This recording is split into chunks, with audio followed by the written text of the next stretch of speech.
Oh,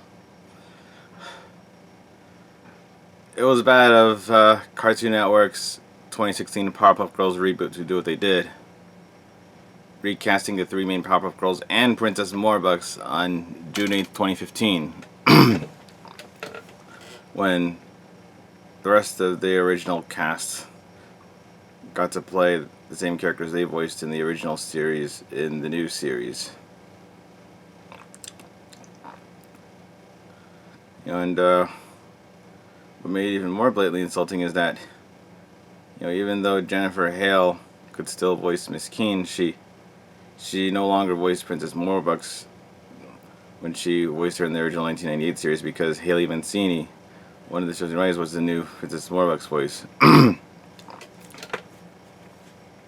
Now, Nick Jennings said that he wanted to inject some new energy into this new series, and it was still really insulting that he didn't ask the original voice actors if they wanted to return. But if he had said that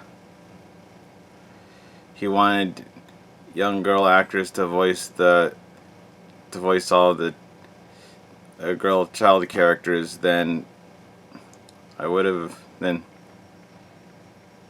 if he had given us that reason to recast the Powerpuff Girls and Princess Morbucks, then I could at least understand why he chose to recast them like that.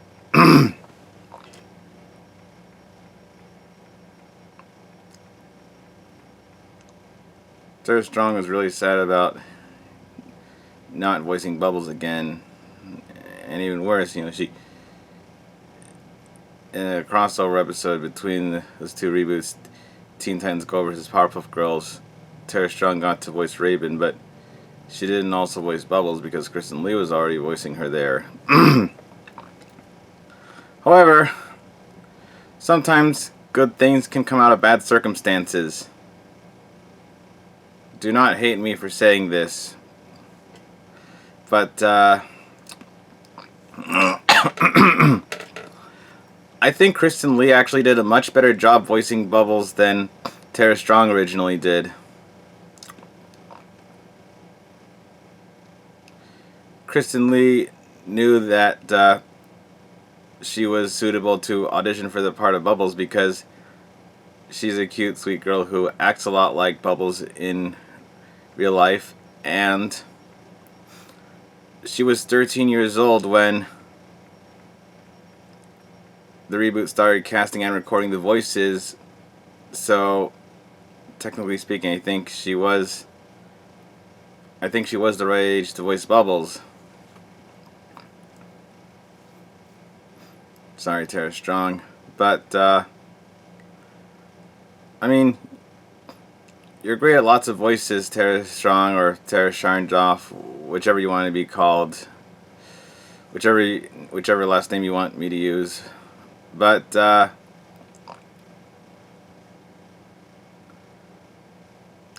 don't think your original Bubbles voice was very good because you sounded a bit too unnaturally high. I mean,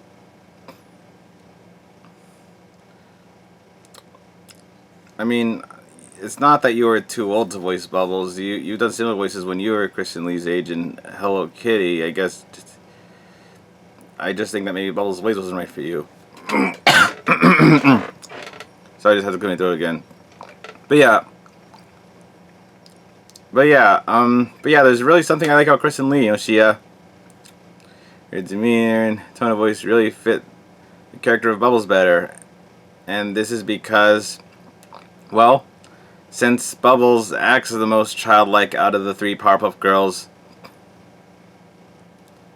that's why I believe that having an actual child voice her, as in anyone under 18, and yes, I do count teenage actors as child actors in this case. Yeah, Bubbles' character is well suited for... Bubbles' character is more well suited for... She's a type of animated character who is more well suited to have an actual kid voice her. And I think that's what I love about Kristen Li and why her performance of Bubbles sounded more organic to me than Tara Strong. And, you know, I think Kristen Li is really destined for great things going forward.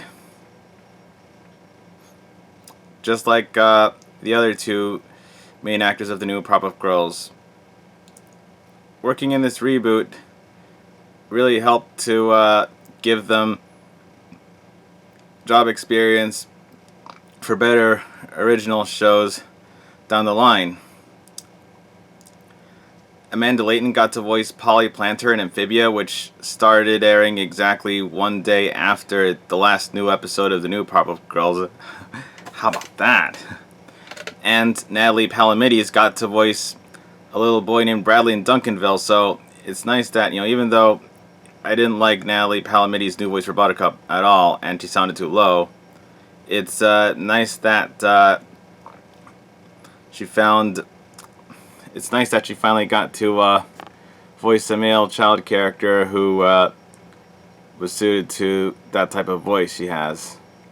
I mean, I know she can also do not low voices because of Fool Duke and Star vs. the Forces of Evil. I'm just saying that stuff.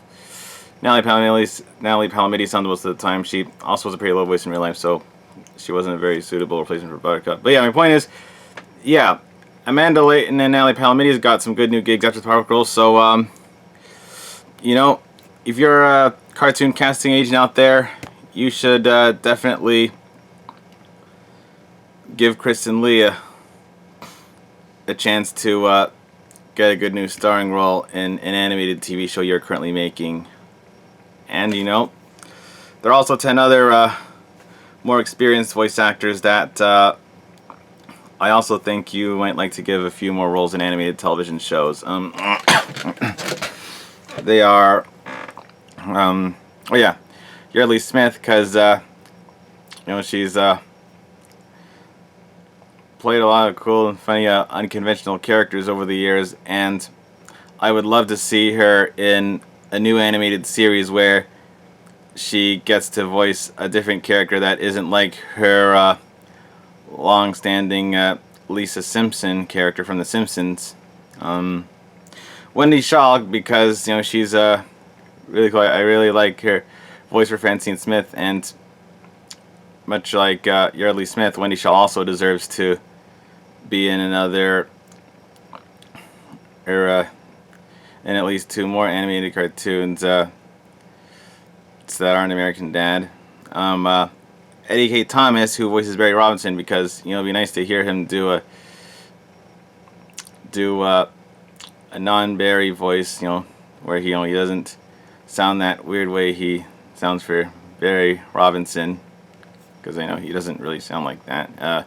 Jaden Wong, who was in Scorpion with Eddie K. Thomas, because you know, I noticed he kind of sounds like a boy, and much like the other case with Natalie Palamides, I actually would love to hear Jaden Wong voice animated boys, even though she has never done voice acting to this day.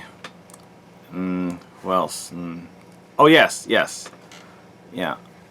I also think you might want to give a few more animated television roles to Trey Parker, Matt Stone, Adrian Beard, and Jennifer Howell from South Park, because, you know, they're writers and producers of that show who've been voicing their characters for a long time alongside professional voice actors April Stewart and Mona Marshall. And since Seth MacFarlane and Rachel McFarlane have gotten lots of good animated roles in other animated TV shows outside of their usual staples of Family Guy and American Dad, I know the same is possible for those 4.